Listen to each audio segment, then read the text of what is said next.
लाभार्थींपर्यंत पोहोचत नाहीयेत, त्याच्यात खूप मोठ्या प्रमाणावर भ्रष्टाचार होतो, म्हणून 2016 साली सरकारचे डायरेक्शन झाले. आता सरकारचे डायरेक्शन झाल्यानंतर महाराष्ट्र शासनाने त्याच्यावर एक GR देखील काढला. त्या GRची तारीख, आता मी जे बोलतेय प्रत्येक गोष्ट डॉक्युमेंट्स सकट बोलतेय, ते सगळे डॉक्युमेंट्स मी गुगल ड्राईव्हवर अपलोड केले. प्रत्येक चॅनलला आम्ही ते गुगल ड्राईव्ह सकट डॉक्युमेंट्स, माझा डिटेल्ड जे मी म्हटलंय त्याच्यातला प्रत्येक ऍस्पेक्ट मी त्याच्यात टाकलेला आहे. तो प्रत्येक माध्यमांनी बघून मग त्याच्यावर नंतर त्यांची स्टोरी करावी.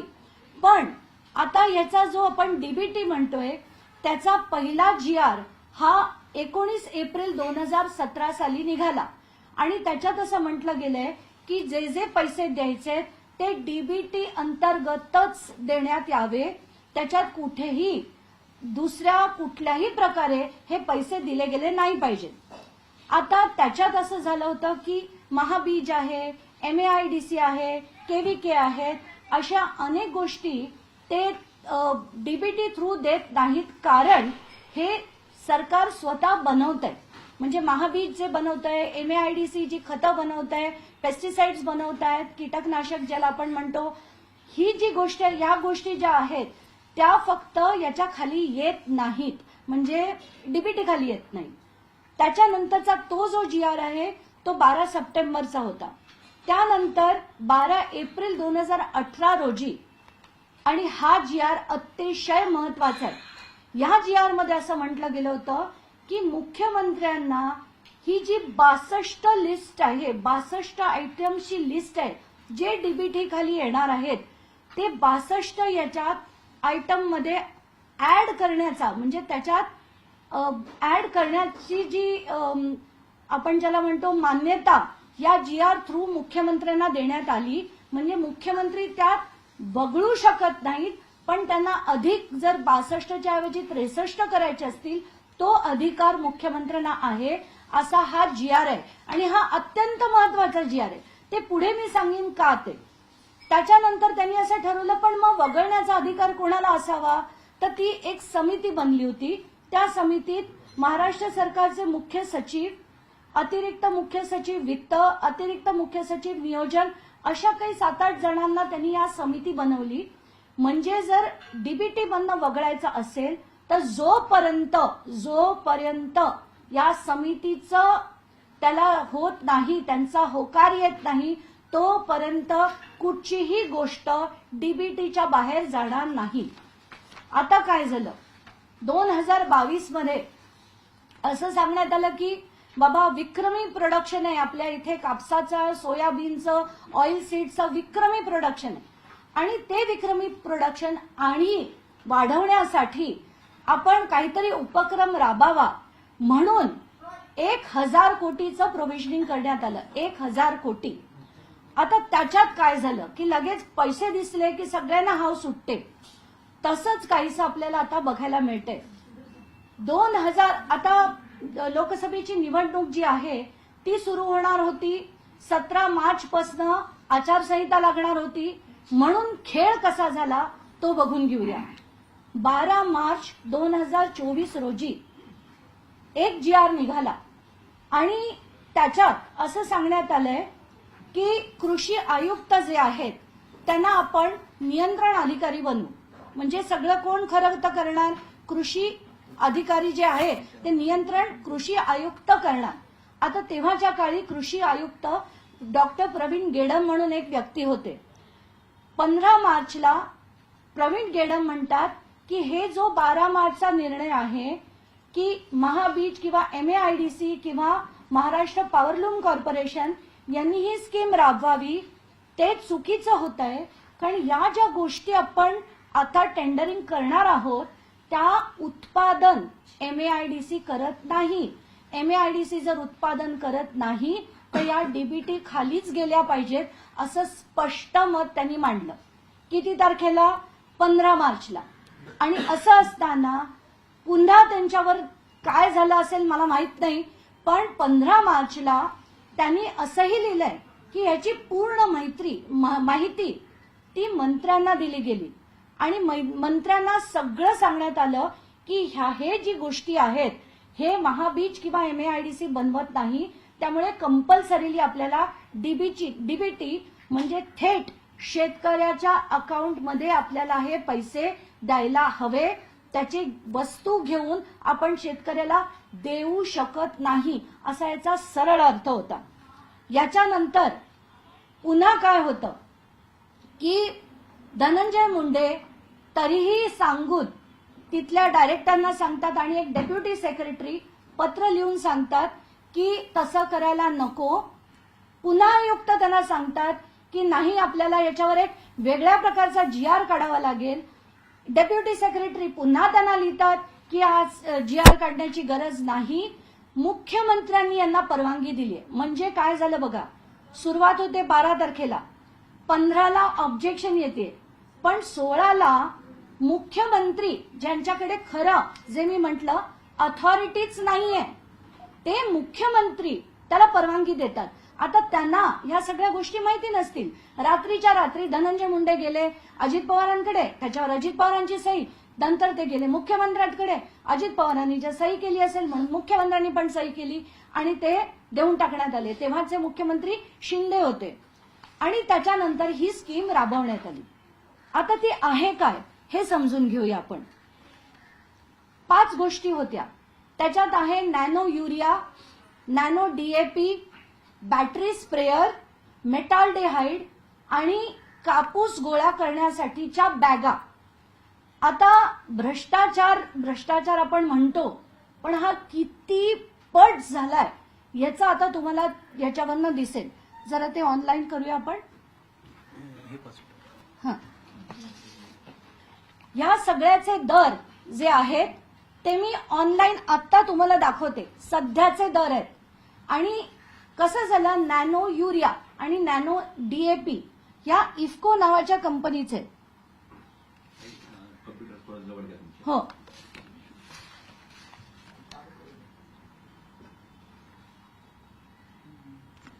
हा नॅनो युरियाचा आजचा भाव आहे.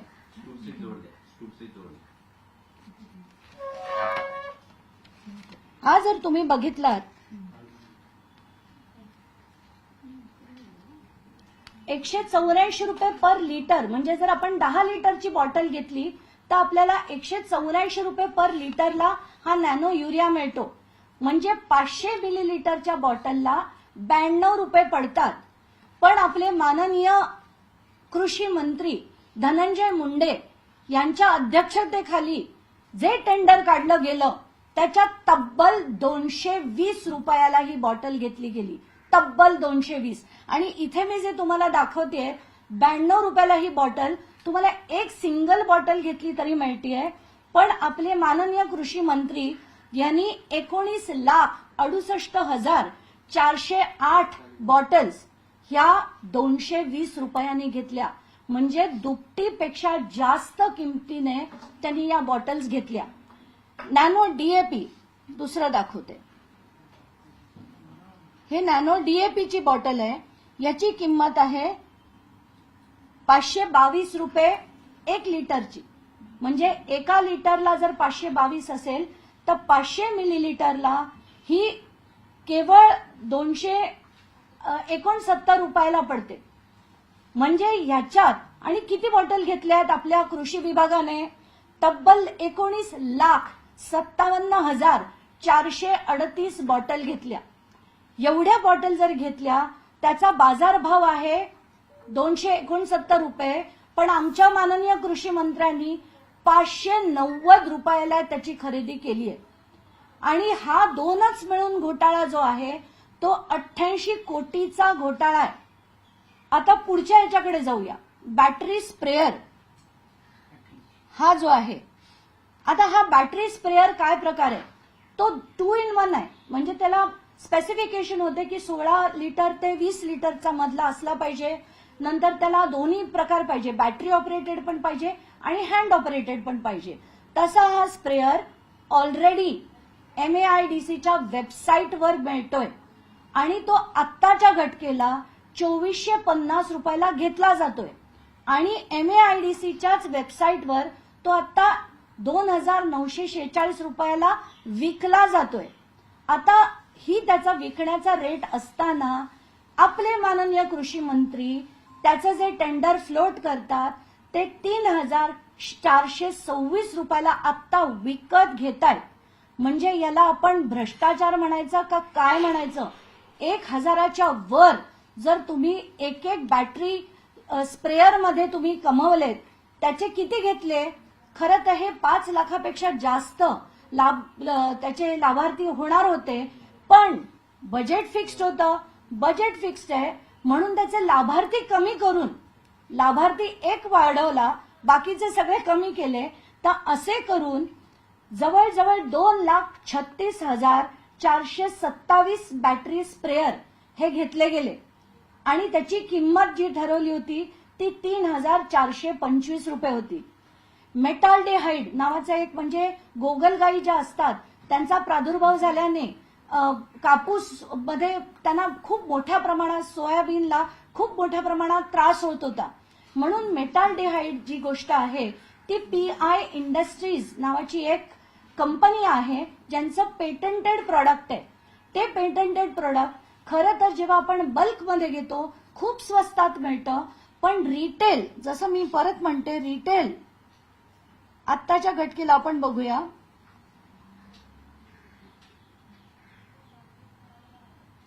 हे जे प्रोडक्ट आहे हे आता 817 रुपयाला मिळते।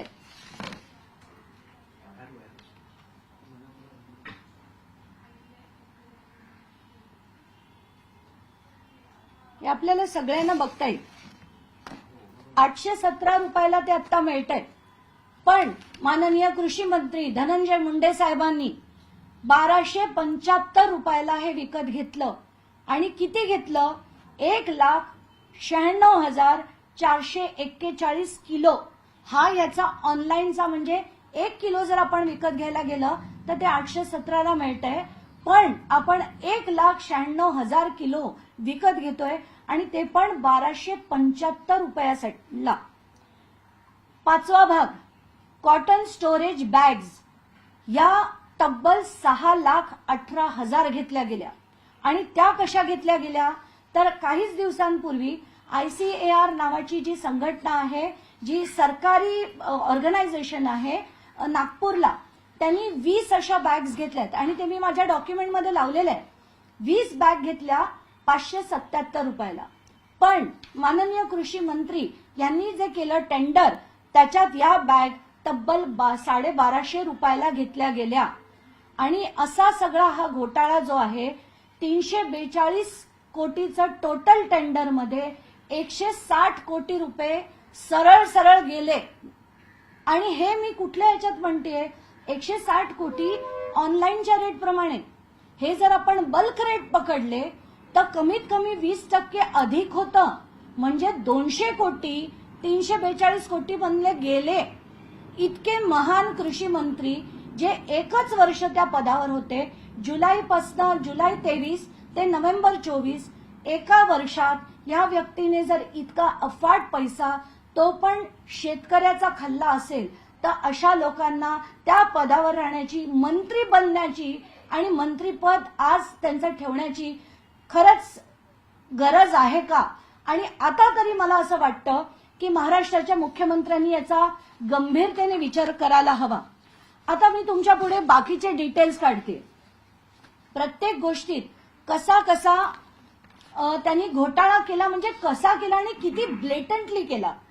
आता आपण पहिल्या टेंडरकडे येऊया।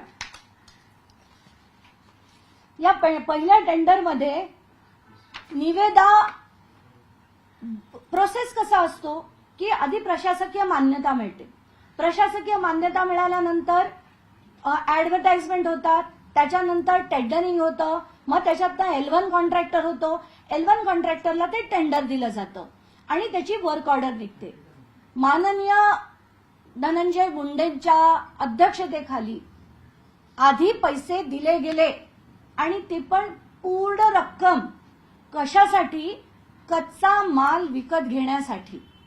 कच्चा माल विकत घेण्यासाठी पूर्णच्या पूर्ण रक्कम 16 तारखेला दिली गेली, 16 मार्चला। तर आधी मला वाटलं होतं की कदाचित यांना ते दाखवायचं असेल की ते 31 मार्चच्या आधी किंवा लोकसभेची लागण्याच्या म्हणजे ती आचारसंहिता लागण्याच्या आधी त्यांना पैसे देऊन टाकायचे असतील, पण तसं नाही. त्याच्यात लिहिलं काय गेलं, कच्चा माल विकत घेण्यासाठी हे केलं जातंय. आणि हे जेव्हा आम्ही बघितलं तर खरंच डोकं फिरलं. त्याच्यात काय काय केलंय बघा. 16 मार्चला पैसे देऊन टाकले, निविदा कधी काढली 30 मार्चला. बॅटरी स्प्रेअर 28 मार्चला पैसे देऊन टाकले, 5 एप्रिलला निविदा काढली. म्हणजे तुमचं आधी ठरलं होतं का की निविदा कोणाला द्यायची? कारण आधीच तुम्ही पैसे देऊन टाकताय कच्चा माल विकत घ्यायला आणि मग तुम्ही त्याची निविदा काढताय. हे महाराष्ट्रात आतापर्यंत कधी कोणी ऐकलंच नाहीये. कुठल्याच यंत्रणेने ऐकलं नसेल की असा प्रकार देखील होऊ शकतो. मेटाल्डेहाइड 16 मार्च 2024ला त्यांनी पैसे देऊन टाकले आणि 9 एप्रिलला निविदा निघाली. कापूस साठवणुकीच्या बॅगमध्ये 16 मार्चला पैसे देऊन टाकले आणि 23 एप्रिलला त्याची निविदा निघाली. काय घाई होती एवढे पैसे देऊन टाकण्याची ते पण आता आपण बघून घेऊया. तर आत्ताच्या घटकेला आपण एक एक मुद्द्याकडे येऊया. नॅनो डीएपी आणि नॅनो युरियाचं टेंडर जे मी म्हटलं 16 तारखेला पैसे देऊन टाकले आणि नंतर 30 तारखेला त्याची निविदा मागण्याची तारीख होती. आता याच्यात जसं मी म्हटलं जवळजवळ 19.5 लाख बॉटल 500 mlच्या या डीएपीच्या घेतल्या गेल्या आणि युरियाच्या घेतल्या गेल्या. जवळजवळ 19.5 मी का म्हणते 19.5 लाख, कारण एक होती 19,68,000 आणि दुसरी होती 19,57,000.